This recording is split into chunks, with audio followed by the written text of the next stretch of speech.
So example 4, arithmetic sequence packet. We've got a chart showing Martin's long jumps, each jump and how long he went for. And if we look at this, we see that the common difference is he's going 1.5 or 1.5 further each time. So D is 1.5. A1, or his starting distance, is 8, right there. So now we can write the function an equals the starting number plus n minus 1 times 1.5. So we plugged in our numbers, and now we're going to simplify this. So an equals 8 plus 1.5. We have to distribute from the back side.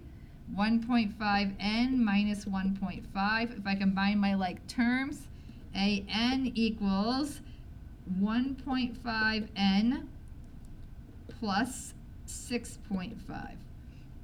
If you notice, this is now a linear equation. So an arithmetic sequence is equivalent to a linear equation. And if we want to make the graph of this function, we're going to count. I'm going to start at 0 for the bottom's going to be the jump number. 0, 1, 2, 3, 4, 5, 6, 7, 8. And on the side, we're graphing, and since it's going up by 1.5, let's start at 6.5, and because that's the lowest it will go, and let's count up by 1.5.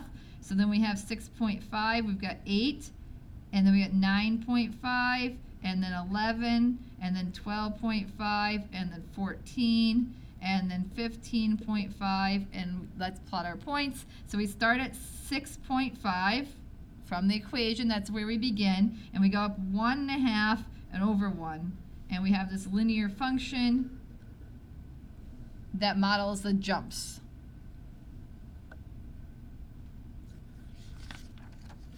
So example 5 says create any sequence with a common difference of 10.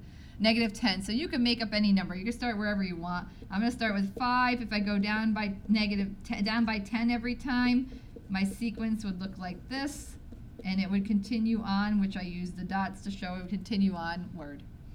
Example 6, determine whether each sequence is arithmetic. Write yes or no. In order to determine that, you need to find the common difference. So from this to this, the x went up by 1, so it's plus x.